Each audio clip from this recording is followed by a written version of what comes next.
All right. Hello, everyone. Wanted to welcome you to our webinar today for best practices to streamline omni-channel shipping, rating, and reporting, brought to you by the ship people, Shipware and ShipHawk. I wanted to first off thank you for joining us. Thank you for taking time out of your day, valuable time out of your day. Our commitment to you is to give you some valuable insights and content that you can hopefully turn around and bring back to your business. I'm Alex Kemp. I'm part of the marketing team here at ShipHawk. And today I have the pleasure to be joined by two experts in their fields, Rob, also with ShipHawk, and Audie from Shipware. I'm going to let them do brief intros in a moment. But before we get to that, I do want to do a little bit of housekeeping and get some questions out of the way right off the bat. The first thing, this session is going to be recorded. So if you unfortunately have to drop off a little early, we will send out the recording. You can also share it with colleagues if there's something that's valuable as part of this. Please ask questions in the chat, in the Q&A. It should be down at the bottom of the screen for you. If we don't get to your question live, I promise we'll get you an answer. We will follow up. Sometimes we get very specific questions or just too many questions. So I want to make sure you know that we will follow up with you. We will have some time at the end to walk through some questions. We're also going to share a white paper, if we want to put that in the chat now. And we're also going to share it at the end as well. But this is just a good next step resource to take a look at as we finish the webinar here as a next step. So with that, I will turn it over to our two panelists for their intros. So Audie, you're up first. Thanks very much, Alex. Thanks to everybody else who's here joining us today. My name is Audie Karamchetti. I work for Shipware. I've been here for 2 years. I'm a senior pricing consultant.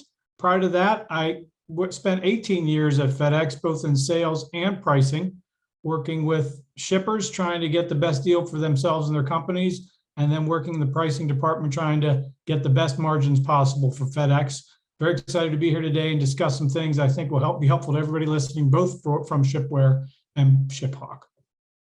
Awesome, thanks. You've been on the other side, so you know how it works. Yes.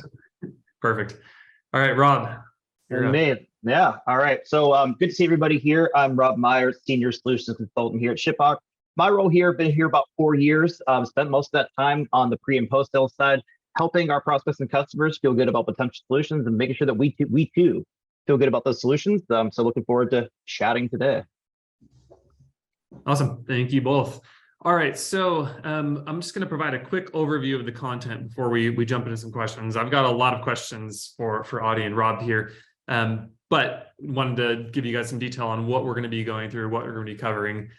So we're going to cover 4 themes as we walk through some of these questions.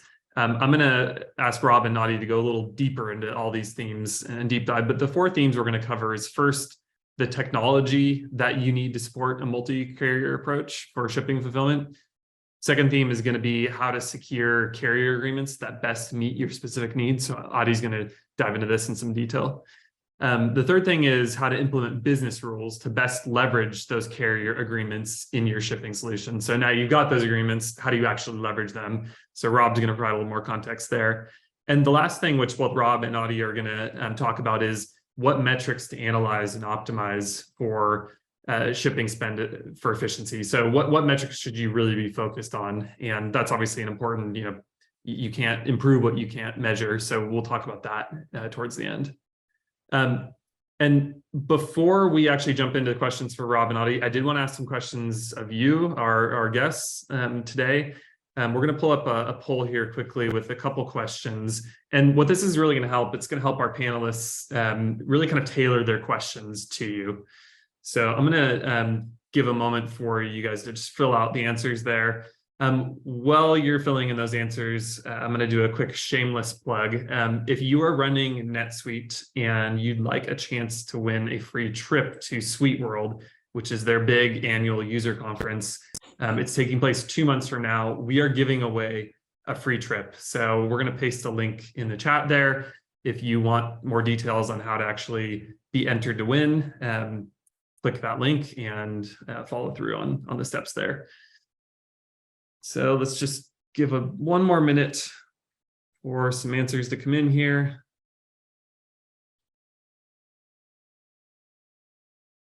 And I think that's enough time. It was only 2 questions. So great, perfect. All right, so let's jump in here to the questions. And Audie, I'm gonna ask the first question of you.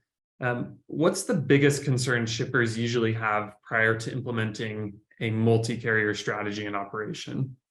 Alex, that's a great question. I think the first one is if you're new to shipping and you're just starting, it's the degree of difficulty of just understanding pricing agreements, the carrier options, all of the things that we're going to be talking about throughout the webinar today. But if you're an existing shipper, the biggest challenge is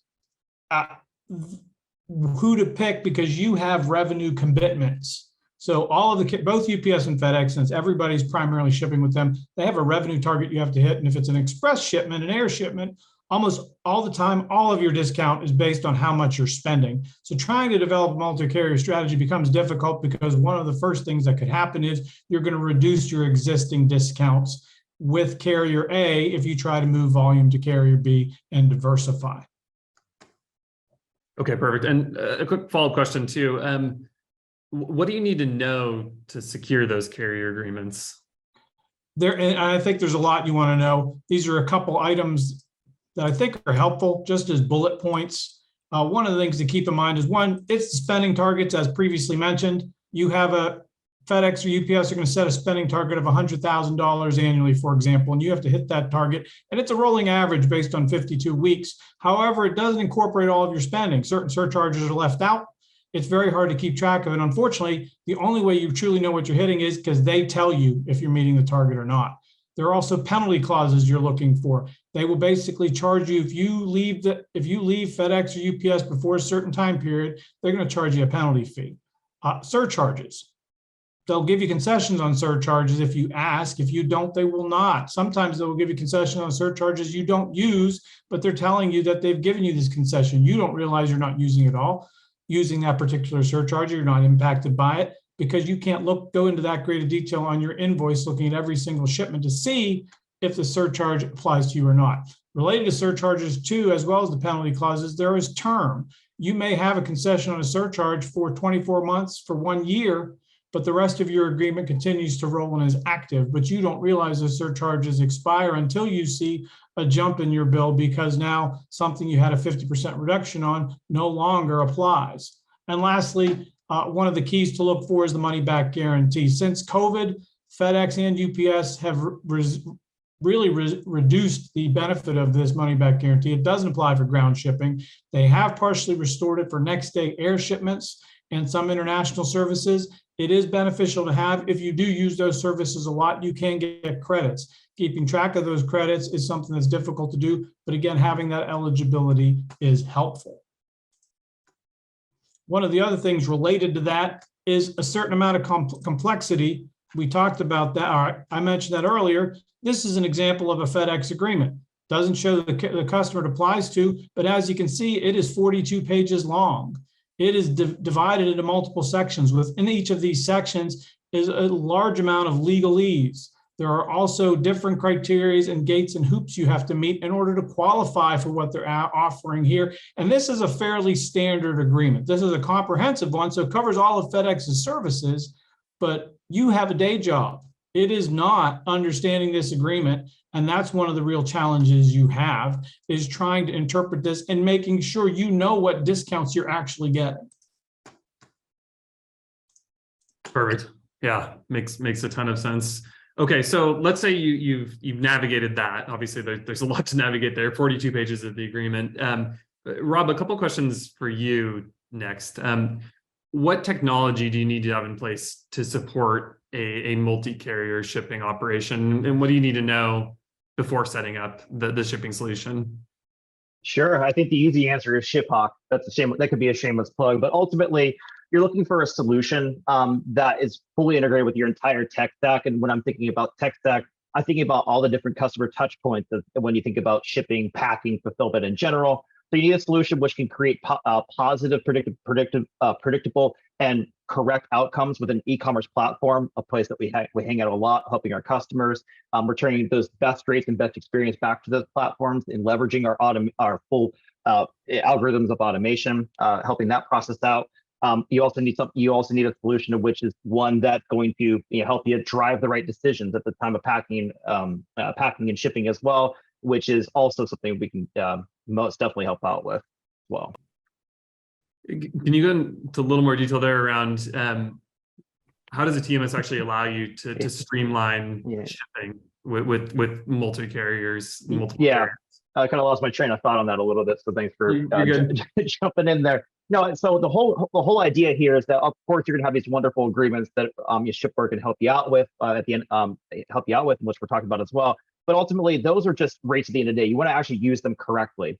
So what we're going to help out with is number one is the effective rate shopping here. So a lot of, with an incumbent solution, you can go to 1,000 different websites and go compare all these different rates. But that's totally available to you today. And of course, what ShipHawk's going to help you do is bring them all into one platform, doing that, and also choosing the right rate, right? Because ultimately, yes, with your contract agreements, you could have 1,000 different options, but are they all the right ones? Are they the best ones? And so what we're going to be able to do is in real time rate shop all of them. And they, of course, with us, those are all in real time. We're not just looking at some rate card from 2 years ago. These are all robust API web service connections we're taking a look at to help understand what's available. And then through there, we always know that we want to choose the right one. So by default for us, that is the cheapest rate. So we want to pull that on back given the packing configuration that we're algorithmically determining, given and also your addresses. But then we have to consider, is the cheapest always the best? Man, maybe not, right? So we're going to then talk about rules to help drive the automation of getting the right one, because then we can look at things like, hey, maybe I promised a 2-day service in the cart. Maybe there are certain carriers that do you want to use, not use, reliability in certain parts of the country. We're automating those decision points as well. So the incumbent, again, is like, hey, maybe I just have to think about it. I got a person in the warehouse who's been here for 30 years. Yeah, maybe they're getting it right every single time, but we know that that's not scalable, and that's not what we want to be doing point forward. Perfect. Awesome. Rob, can you actually touch a little bit more on carriers themselves? So Audie talked about FedEx and UPS. Obviously, they're the giants and they're going to be the focus. But can you talk about the other kind of sleeping giant? And of course, I'm talking about USPS here. And hey, they've been around for a number of years. Can you talk about them a little bit? Sure, absolutely. So yeah, USPS is really big, and we've been ever since. Since the inception of ShipHawk, it's about leveraging the relationship and trying to be almost agnostic in a way. So what I come across with USPS is that some people are hesitant to use them. And so they say that, oh, I've had reliability issues with those guys. I was like, well, what services are you using? Well, Parcel Select. I was like, of course. It's available and it's cheap, and it's not supposed to be amazing service. And that's actually kind of where this comes in. So we have a long-standing relationship with USPS Pitney Bowes, which gets you access to merchant rates, which creates that best experience. It's the best you can get outside of having an actual NSA with USPS, and we're going to help you leverage that in the right way. We don't want to have a situation with a customer where they're taking 10 days to get there with an old Parcel Select. Rather, we want to offer the right services with the right SLA and get those best rates with our tariff with USPS Pitney Bowes. Awesome, thanks. Yeah, and I think we've seen with USPS too. They're really kind of the sleeping giant is waking up a little bit with something like Ground Advantage, which consolidated a bunch of services and really trying to compete head to head with FedEx and UPS especially. So hey, that's good for us shippers to have different options. Audie, you're up next. Can you talk a little bit about the challenge a shipper faces when selecting a carrier based off of their current TMS and the difficulty of integrating all the different carriers that are out there and into the TMS solution? Can you talk about that a little bit? I think it's a hugely important part of what's happening here. So step one is, okay, you want to diversify and you want to use multiple carriers. Now, step two is, how do you actually go about doing that? Let's say, as to Rob's point earlier, you've got these agreements in place. The first thing most customers are doing, particularly if they're using FedEx and UPS, which is often what they first try to do, is they're basically logging in to FedEx.com and UPS.com and getting rates and trying to compare them. So it's particularly cumbersome right from the get-go. On top of that, you don't really have the rules that Rob had talked about. So if you're able to set up rules, and most companies are going to want certain rules, they're going to have expectations from their customers. Okay, everything needs to deliver in 2 days, which is something that Amazon's established. They want everything delivered at that time frame. If you're trying to match that, setting those rules is important. When can you use a ground service? When should you use 2-day air? All of these kinds of things are questions you want to answer up front without trying to figure it out on an individual shipment basis, because if you're growing and you go from shipping 10 packages a day to 100, doing this for every single box that's going to go out is going to be really problematic. You're going to be there all day. You're going to have to dedicate way too much time to this. So that's another of the initial problems we have. The other thing, and I think I like the word Rob used before, agnostic. We at Shipware too, we're carrier agnostic. We want you to get what is best for you. What is the best option? And having a neutral party, again, someone who is unbiased, helping you create the rules, as well as giving you an accurate view of what your shipping costs are and what's best for you, your organization, as well as your customers, is hugely important. Awesome. Perfect. Rob, anything you'd add to that, or any other thoughts related to that?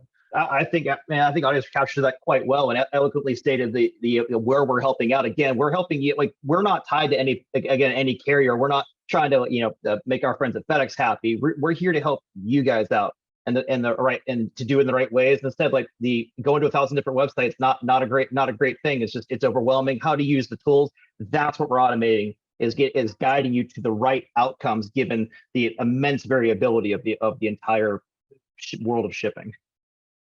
Awesome. Just a quick reminder, if you guys have any questions in the audience, please paste them into the chat too. It's ready to go there.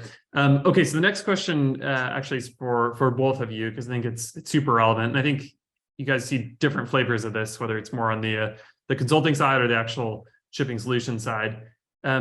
Can we talk about data and metrics and KPIs? Obviously, there's a world of data out there. There's way too much data. So what metrics should shippers be focused on? What KPIs should be monitored? And Rob, I'm going to keep you rolling here since you just answered last. If you can talk a little bit about metrics and KPIs, and then Audie, you've got 20 seconds to think about what metrics and KPIs you want to also talk through, but that Rob's also not going to cover. So good luck. Oh, there you go. Yeah, we're going to have similar answers, but we'll diverge a little bit because then we have access to the productivity metrics as well as we are an actual fulfillment execution system here. So I actually kind of want to bring something up here. I can talk to you about these different metrics, but I think it's nice to visualize some of this stuff here as well. If you ever hung out with me before in a demo at any point of your journey with ShipHawk, you would have been exposed to this. We offer a lot of custom reporting here. We also have some standard stuff as well. But I think the metrics which we would highlight, is of course where of course, understanding the lay of where you're actually going, where your customer base lives. And I'm going to kind of casually go through here, let this kind of do the talking for me, ultimately for this webinar here. But understanding your carrier relationships, who you're working with the most, and looking at, is that relationship fruitful? Is it reliable? Is it cost effective? Parcel versus freight breakdown. I mean, kind of like your order profiles as well, understanding what's moving, what's not. Productivity, and that's kind of where we'll diverge as well, talking about, in the warehouse, where your peaks and valleys throughout the day, who's got the biggest piece of the pie as far as the productivity metric here as well, breakdowns as well. And again, there's going to be overlap with what Audie's going to talk about as well. But this gives you a good idea of what's really important. I also want to leave you with the idea that as long as the fulfillment's flowing through our platform, we can literally report on anything. We can visualize it, just give you the straight data as well.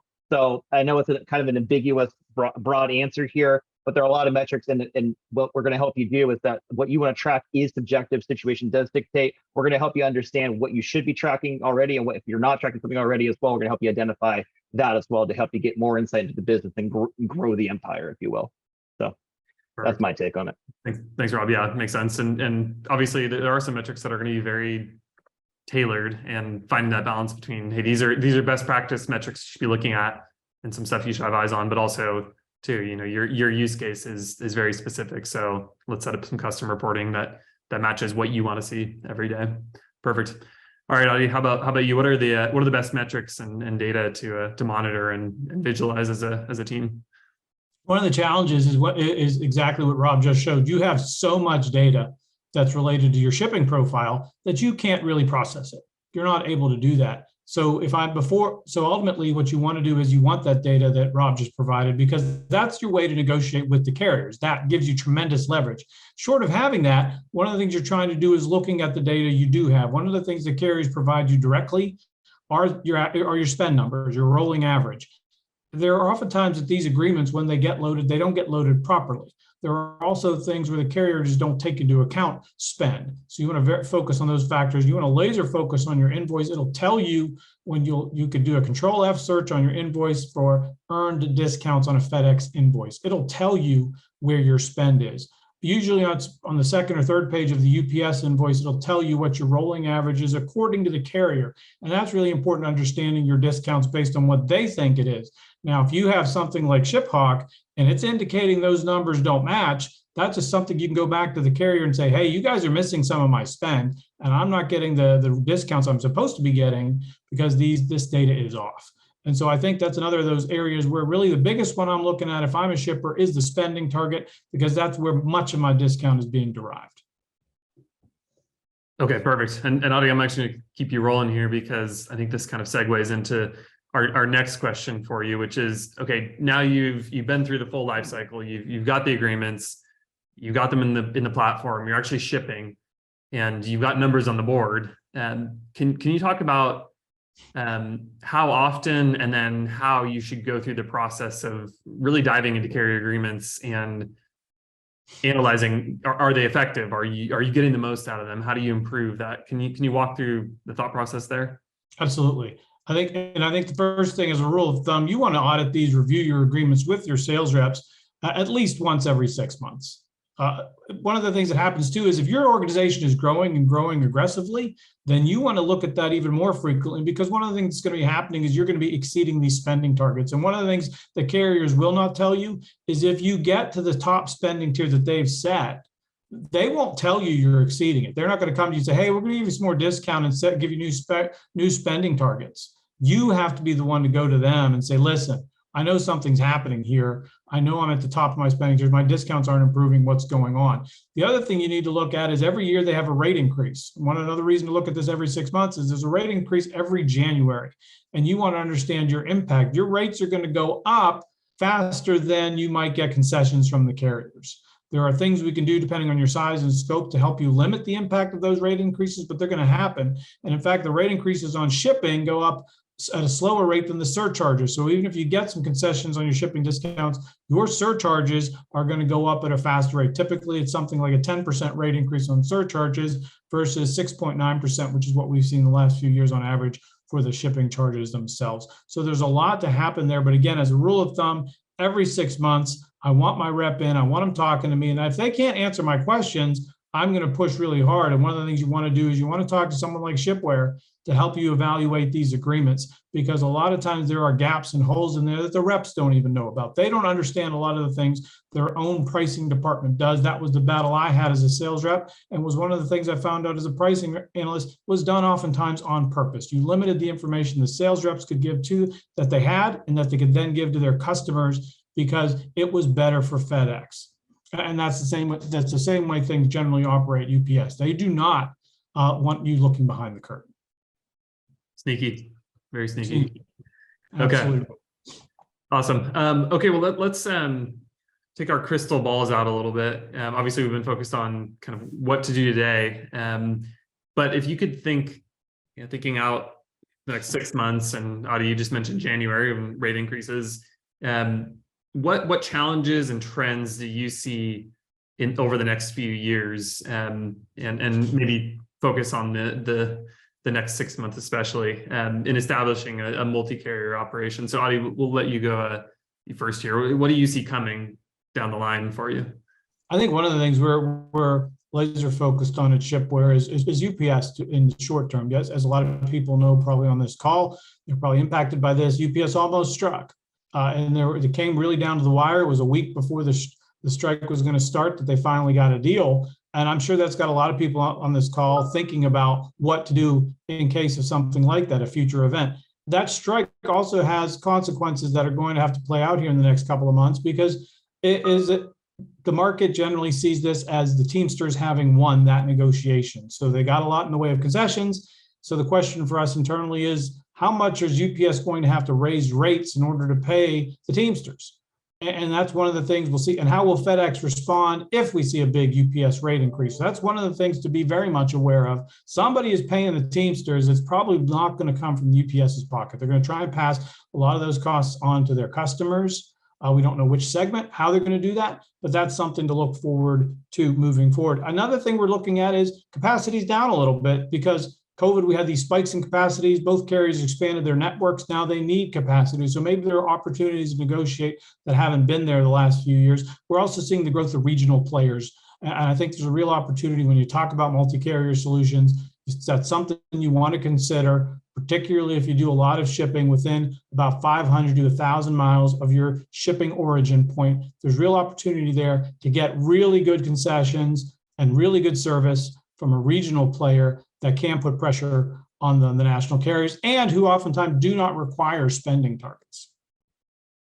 You hit on a couple of questions actually we had come in. So one was any thoughts on how the UPS Teamsters agreement reached a couple of weeks ago will impact us? And you literally just answered that too. So what I heard you say is, yeah, higher rates, and we don't know where it's going to play out, but unfortunately it's going to be higher rates, and FedEx will probably follow suit there. Yes.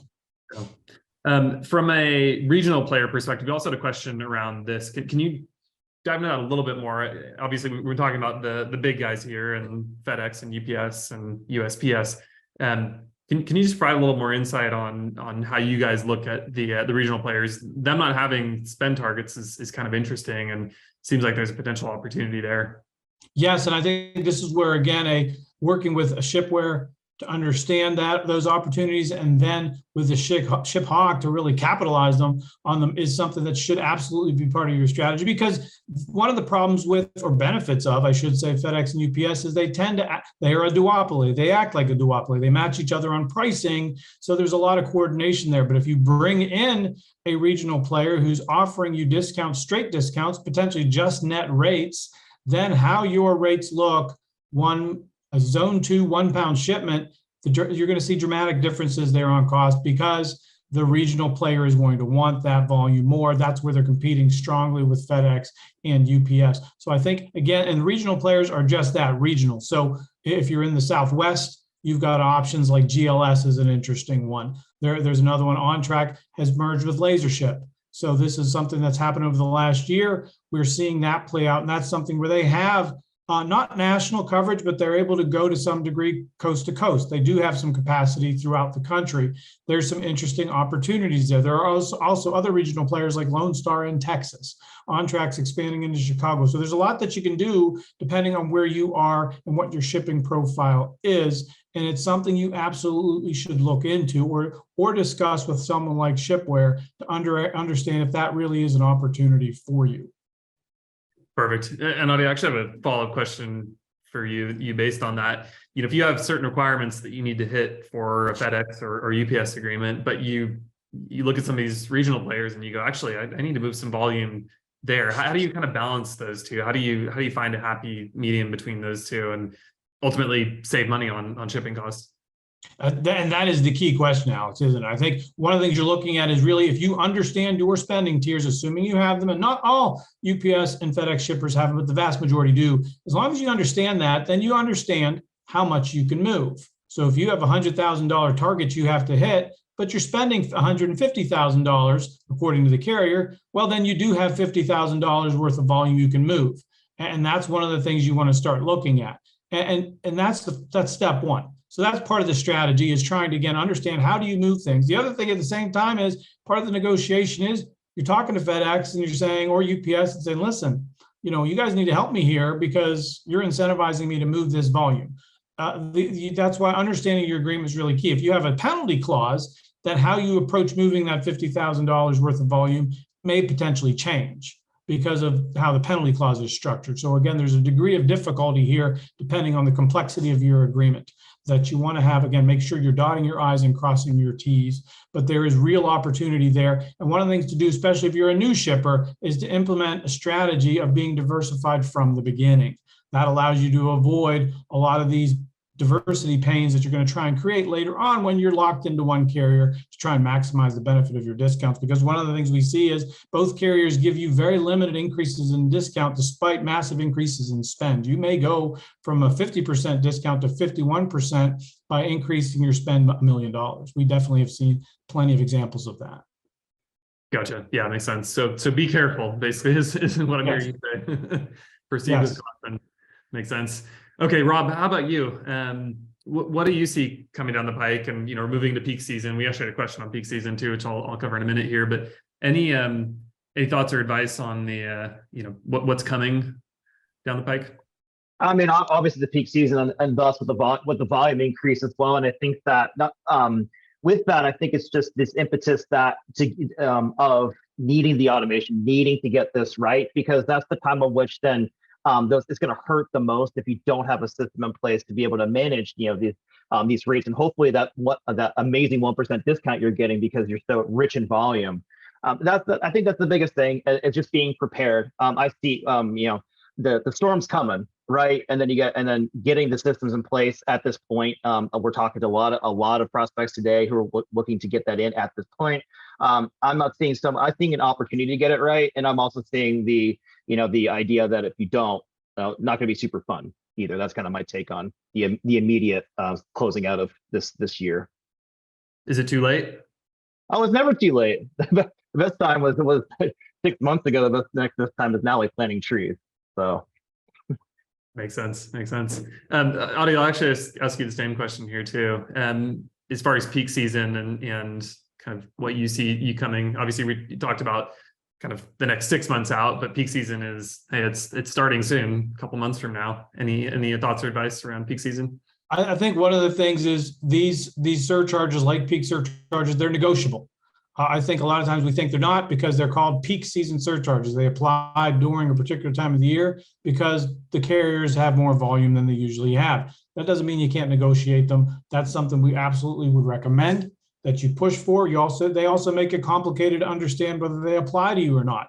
So that's another thing to understand your agreement, understand how they set them up. You go onto FedEx's webpage and read what the criteria has been in the past. It's been volume targets that have been set around peak surcharges. So if you're below a certain volume target during a certain time period, then the surcharges didn't apply. But if you're above them, they did apply. And one of the biggest problems there is you may not know. It's very difficult for you to know if those surcharges are going to apply or not based on the volume target set by the carriers, because they're the ones deciding whether they do or don't, and whether you're hitting the volume targets or not. So again, you do not have an honest broker in them. And so more reason to try and push for assistance on that, particularly when, for most of the folks probably talk to, that's their busiest time of the year too. So that's when their costs are going to jump the most because of these peak surcharges.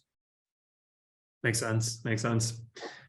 All right, Audie, question for you, circling back to regional carriers. The question is the only way to use regional carriers around the country through line hauling to a regional hub? No, that's a great question, and not necessarily the case. So there are volume targets that the regionals have, but in most cases, they will pick you up directly. And so again, where you're located, a lot of these things, they do matter, but most of them have really good coverage in the regions that they manage. So it's something where one of the things you want to do is they need to understand your volume, and they will want a lot of data. They're going to ask for that. They really want to understand the profile and make sure they're a good fit for you. But a lot of times that's something we're going to help with here at Shipware. It's also something that ShipHawk's going to be able to help with later once you get rates in place, understanding when to use them and how they can best serve you. But again, yes, short answer, no, most of the time you can get direct pickups. Okay, gotcha. That's helpful. Okay, and then one other question too. We talked about the getting to regional hub, but now last mile delivery. Is that only with USPS through SurePost when UPS and FedEx are not delivering? So not necessarily. So there's other organizations out there that do last mile delivery. There's multiple strategies available to you. You also have, you sort of asked it in the previous question, do you have to get it to the regionals? There are other partners out there that we work with. One of the things they'll do is a function they have is they will get it all the way to the last mile, and then you tell them which carrier you want to use, and they'll have UPS, FedEx, et cetera, come and pick it up. So you have a zone skipping option there. They've got other organizations that will use capacity from major carriers like Delta Airlines, who are going to help you route packages potentially faster and more efficiently than the big two, FedEx and UPS. So there's all sorts of opportunities and combinations out there. A lot of these organizations are not well known, and that's why they're not being pursued, but there are opportunities there. And again, another reason why you want to try and benefit from the folks who do know and can help you in processing that information. Super helpful. Okay. Thanks, Rob. The next question is actually for you. So the question is, how long can it take to add a new carrier to your shipping solution, to your TMS, if it's not already currently integrated? And you're talking about net new, not just something like, hey, you want to toss on a connector for ABF, which is readily supported today. Talking about both, I think, actually. So Okay. you could talk about one that's supported and then one that's maybe not supported. Okay. I'll take the easy one first, which is what are readily supported integrations with the carriers. Actually, for that one, dead simple. It's all based on our user interface. We also use a little bit. We also use a partner connection for some of the smaller LTL carriers.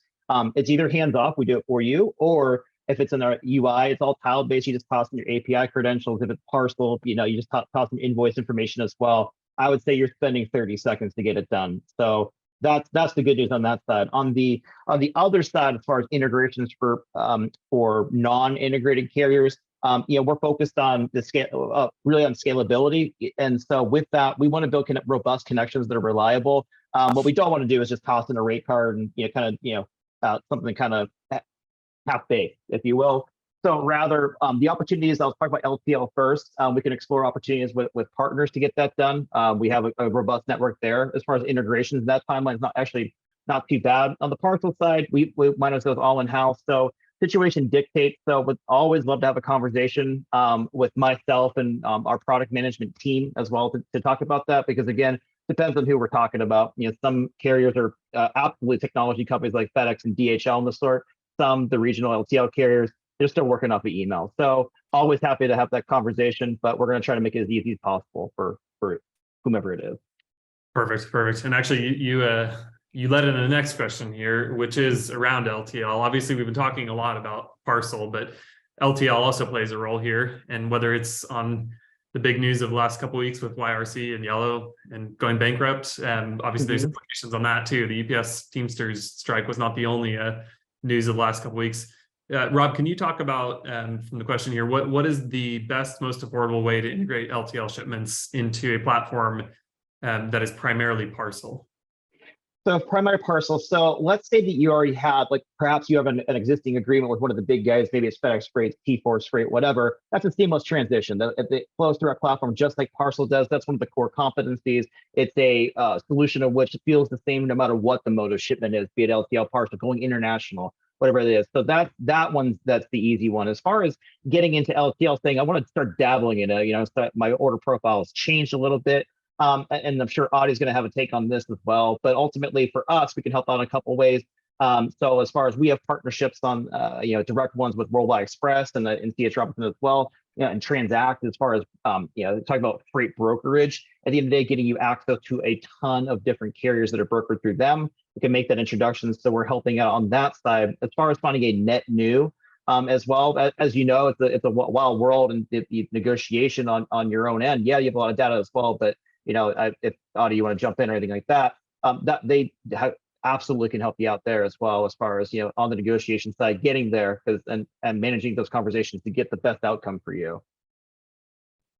Yeah, and I think the only thing I would piggyback on what Rob said is, the parcel side, it's one of the things they do, and this is FedEx specific, is you have bundled pricing where you get discounts supporting parcel based on how much LTL you're doing with them, and vice versa. If you're doing parcel, they'll support the discounts you have on the LTL side. And that's, again, getting back to a diverse carrier profile. It makes it more difficult if you're having to now move parcel and LTL business, or if you're moving parcel volume affects your LTL discounts, that makes things trickier. So it is important to understand the impact of that. Also from a cost point of view, from the LTL side, we have partners we work with. We're primarily focused on parcel, but we do have partners we work with to help you evaluate what options are best for you on the LTL side. And you're right, because what's happening with URC is going to have effects throughout the market, ripple effects that are going to be significant. And we're going to see those play out here in the next weeks and months.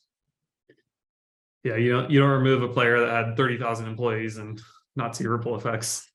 Absolutely. For a while. So perfect. Okay. Awesome. Well, I appreciate the answers to those questions. I know they were kind of all over the place, but there's a lot to keep track of when it comes to shipping fulfillment. So I appreciate you guys answering all those questions.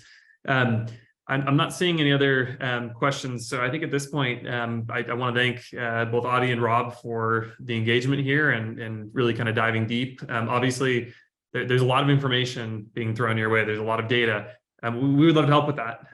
Shameless plug. We want to help you guys figure out how to set up the right carrier negotiations, carrier agreements through all the way to the fulfillment platform. If you have any questions, we're happy to answer those. We're going to, again, share a recording of this webinar if you'd like to forward it on to anyone. And also we'll put in the chat here that white paper once again. And what that really helps you do is drill into the challenges of how do you move out of a single sourcing shipping strategy, and especially in 2023, because if you have a single source with UPS and they go on strike, then obviously it's not a hypothetical at that point. Luckily, it didn't take place, but we're going to see implications of that over the near future here. So I want to thank everyone for attending. I want to thank you for your engagement. And also want to thank Rob and Audie for the feedback here. We will see you on the next webinar. Thank you very much.